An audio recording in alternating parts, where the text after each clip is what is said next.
Welcome to Witch Talks, the series for spiritual seekers, witches, and enlightened souls. I'm Hana the Suburban Witch, professional tarot reader, astrologer, and witch, and I hope you're ready to get up close and personal with your favourite witches. Oh, hello, my darling. It is so wonderful to have you here with me today. Thank you very much for joining me as we answer another Hana, help me question for the podcast. Remember, if you have a question that you want me to answer, send it through to info@suburbanwitchery.com. I have a big old list of lovely questions for this season and the next, and every week I essentially just look over it and go, which one do I feel like answering today? So today's question comes in from Ava, and she says, Hana, help me. This question is from my ADHD brain. Will my intrusive thoughts manifest if I think them during a spell? Ava, this is such a wonderful, wonderful question. Thank you so much for asking it, because it is such a good prompt for a really wonderful episode today, if I don't say so myself. Because I guarantee you are not the only person who is asking this question. You're not the only person that's asked me, just in general. I've had this one over and over again. And I don't think it's just relegated to those with ADHD. It is also people without ADHD, people that just think normal thoughts because normal negative thoughts are normal, right? And unfortunately, the new age books that are out there by a certain publisher and by some certain authors, which I actually will name in a moment, have done a number on us. They've done a number on us. The whole your thoughts create your reality and law of attraction and The Secret. There is so much in that is incorrect, just to start, but also really toxic, insidious, and it worms its way in. And then it causes us to doubt ourselves whilst we're doing our spell work, affirmations, or literally anything else that we want to be doing in life. All right, I'm actually going to give you a little bit of a book review just to set the scene for what we're going to be talking about today. I read, when did I read it? According to Goodreads, I read this in 2022. It's called Money and the Law of Attraction, Learning to Attract Wealth, Health, and Happiness. This is by Esther Hicks. Well, I'll give you one guess how many stars I rated this one, which has an overall star rating of 4.29 on Goodreads, by the way. I gave it a 1 star. If I could have given it 0, I would have.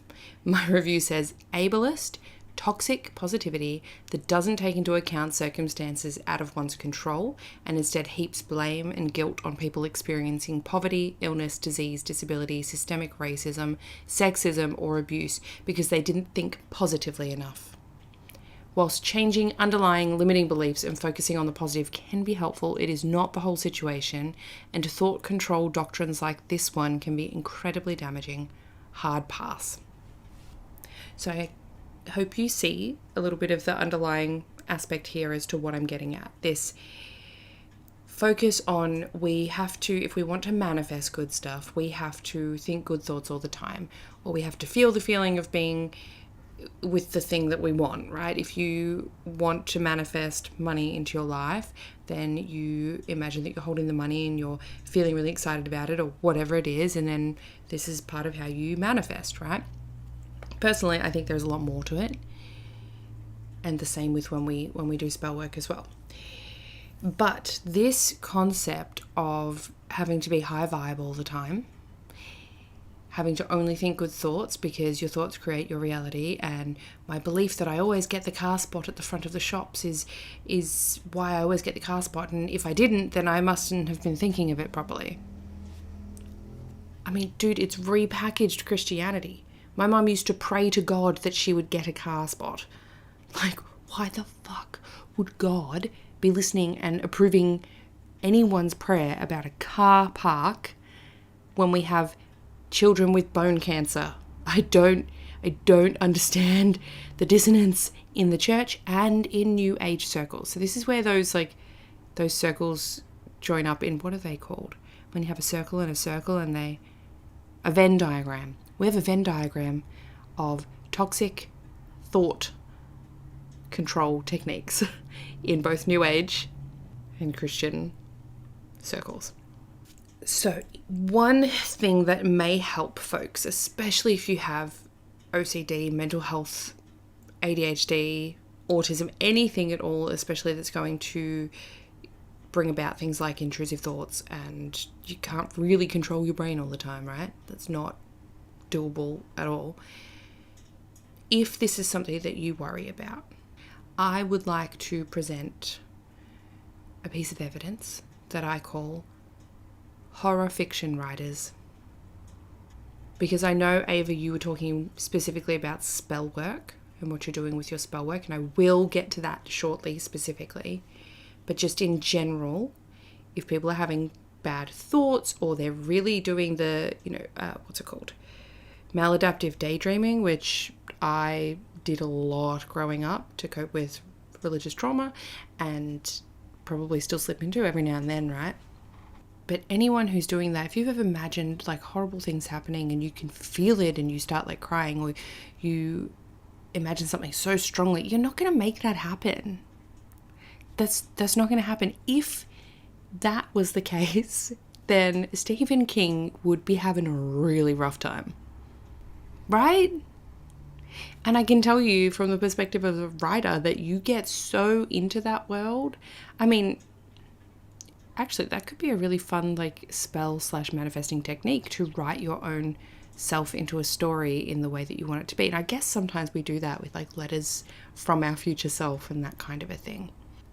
However, reality doesn't work that way in terms of every thought you have becoming something real. Life doesn't work that way. Underneath a lot of the law of attraction, control your thoughts dynamics is privilege. A lot of privilege. And whilst I will admit there is some psychological basis to people who believe they are lucky, generally are luckier because they're on the lookout for things that are going to work in their favor. There has been actual studies around that kind of concept, but that's not what we're talking about. This is why I think sometimes the changing your limiting belief stuff can be good. Like there is some positivity, some helpfulness there. But when we go the full other spectrum and think we need to control our thoughts all the time, that's where it's really, really damaging, because then anything wrong that happens in your life becomes your fault. That is so heavy to bear. That is so heavy. You fall over and break your arm, that is not because you had a bad thought, right? All right, now I do want to get into the actual spell work aspect. One of the reasons I'm such a big proponent of spell work is because it actually does help people, especially like myself with ADHD, to stay focused on our intent. Being focused on your intent does not mean clearing your mind of literally everything and controlling your thoughts. Same with when I talk about meditation, guys. We're not controlling our brain and stopping our thoughts. Thought-stopping techniques are cult tactics, okay? We're not about that. But it does keep you, when you've got to choose the herb, that brings your goal into mind. When you choose any other ingredient that you're working with, when you choose the spell type, let's say you choose the candle color, all of these things are layering your intent. They're forcing you to focus on it briefly at little points in time as you layer it, and it gives you this physical focal point. I love sympathetic magic because, again, it's a physical focal point for your brain to wrap its head around. Not only does it make it very clear to you what you're trying to do, and it hones you down onto your goal and your intent, but makes it very clear, and this depends as well, caveat, it depends on how you believe spell work works, right? How you believe magic works. We're not going to get into that today, but let's just say you believe that it is through the help of spirits, ancestors, deities, that kind of a thing. Well, using physical things like a physical candle spell, which P.S. I have a candle magic class in my shop. Go check it out if you want to learn how to do all this. Or maybe you're doing a charm bag or whatever you're crafting, putting together, however you're doing it, whatever words you're saying, it's showing it to yourself and the universe and the spirits and making it clear for everyone. That's what I believe it is. It's just like, yo, dudes, check this out. This is what I'm trying to bring about. Do me a solid. Pull any strings that you can to open the way for this to happen. Now, if I'm doing, we're going to use a candle spell. So let's say I'm doing some candle magic and what am I trying to bring in? Should we go with the money one? Okay, we're doing a money spell and we're trying to bring in some money, and I start thinking about like, oh my God, this isn't going to work. I'm never going to have any money and all of that. Does that mean my spell's not going to work? Does that mean I should just throw my spell away? No. That probably means that I need this spell more than anything, more than the universe, right? I need it. Because often what happens is when we do spell work, let's say I do it for money, and then someone makes an order, I'm like, ooh, it's working. And that vibe, that we want more of, because then we start to look for the positives, we start to shift our limiting beliefs, all of those sorts of things do happen and flow on effect from there. But I don't think if you have an intrusive thought during your spell work that means your spell will fail, or that means your spell won't work, or that means you're going to manifest this horrible traumatic event. That's not how any of this works. And I think we've just had a really rough time of it from, Abraham Hicks, Esther Hicks, all of those very prominent speakers in the New Age world, right? The secret coming out didn't help anybody. And I say that, and I know there's people listening going, but it helped me. Yeah, well, have you looked at your privilege yet? Because if you were not as privileged as you, I'm guessing it's not going to help as much, right? Oh, I should have written a script for this. I feel like I've rambled and not made myself clear. I hope I have made myself a little bit clear on this. The more privilege you have, the easier it is to say that you got where you did on your own merit, bootstraps, or belief system, because those doorways were a little bit easier to open. If you're born disabled and in poverty, it's a much rougher road no matter how much positive belief you have there, and that's systemic. So I think we need to remove some of the blame and the pressure that we put on ourselves to have perfect thoughts all the time. As I said, it's not feasible. No one has that. No one should be aiming for that.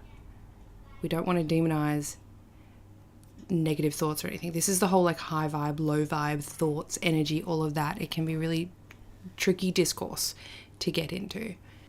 Anger is a valid emotion. Sadness is a valid emotion. Without these, jealousy, rage, all of these things, without these, we lose a part of us that is human. And what we repress never helps us. It's going to come out somewhere else.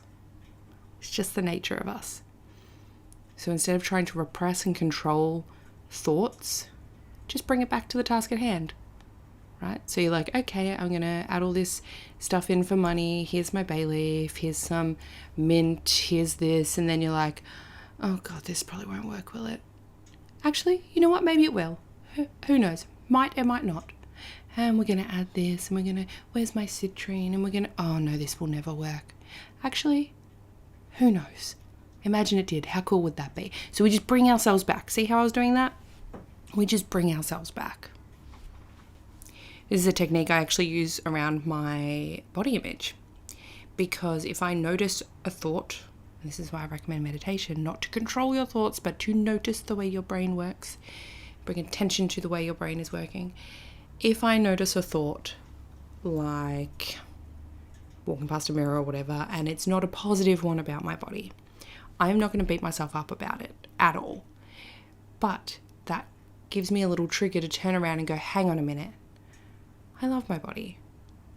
My body is amazing. Look how sensual it is. And I start almost like adding more of the good stuff than there was of that not so positive thought.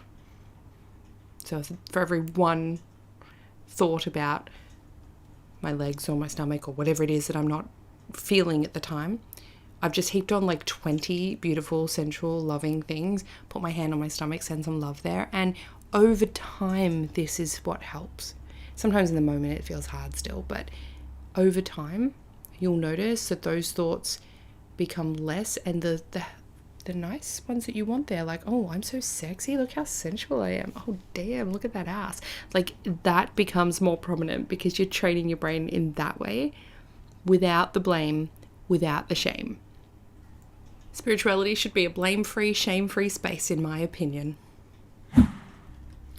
So Ava, I hope that made sense, and to anyone else who has been worried about the same thing, rest assured, your intrusive thoughts are not manifesting into your reality. Your brain's allowed the space to think those things without you blaming yourself for them or doubly freaking out about them. Intrusive thoughts, depending on what they are bad enough as they are, right? Postpartum, I used to get ones like, oh, imagine if I tripped down these stairs and dropped my baby and she smashed her head open on the ground. Like, that was the intrusive, very vivid imagery that I would be getting. And I remember speaking to my psychologist and being like, I don't want to hurt my baby. And she's like, no, evolutionarily speaking, this is to prevent you, so you walk very carefully down the stairs. This was a way that we've sort of honed our brains to be like, yo, you don't want that to happen. But sometimes it's like something gets tripped in our brains and it just becomes a lot more vivid and a lot more intense than perhaps what might be normal, whatever normal is. Moral of the story, brains are weird. Let them be that way to an extent. If you're worried about your intrusive thoughts, seek psychological advice and trust your spell work to do its thing. That's why we do it. Now, the day this is coming out is actually the first day of Pisces season. So, hello Pisces season. For every zodiac season in the Suburban Witches Society, we are doing a challenge. So there is a Pisces challenge that just dropped today. And there's a big list of what to do and how to do it. And it is kind of based around this stuff. Like, we're talking about limiting beliefs. We're talking about finding the magic in the woo-woo and the out there stuff and doing spells. Like, it's a really fun challenge about really going deep into spirituality and not being afraid of the really out there weird stuff. And I mean, it's a challenge anyone can join if they're in the society if they want to. You don't have to. But I've written it and I've crafted it in a way that isn't meant to bring about blame or thought control techniques, right? So come on over, join us, jump into the magic of Pisces season, and make some witchy friends whilst you're at it. It's a win-win. Now, next week on the podcast, I have an interview with the creator of the Millennial Tarot. So I hope you'll join me for that one. The behind the scenes episode is already out in the Suburban Witches Society as well. And we will have the unboxing of the Millennial Tarot coming out on my YouTube channel next week also. I hope you have a wonderfully magical week wherever you are in the world today. And I'll catch you next time. Have you been searching for a safe space to connect with other witches and grow and develop and learn together? The Suburban Witches Society will bring you knowledge and friendships that are spiritually aligned, plus a whole heap of fun. You will get access to our private community Facebook group and group chat, which that chat pops off. There are monthly group calls, you get a reading with me, you can do Q&A, and we all just chat and hang out together. It's like a slumber party. You are welcome to wear your pajamas. This is not like fancy influencer witches on a Zoom call. We are very real over here. You can take a peek at behind the scenes episodes of the podcast that are uncut and you get access to them before anybody else. There's a resources section where you get PDF downloads, you get access to classes that are not available to the public. Here is what one of our members, Brandy, has to say about her experience in the Suburban Witches Society. Signing up to the society has been the best present to myself. My witchy knowledge has exploded and I've forged some of the deepest friendships in this group. So come and join Brandy and everyone else in the Suburban Witches Society, meet your new witchy best friend, and get a little bit closer access to yours truly as well. I hope to see you there.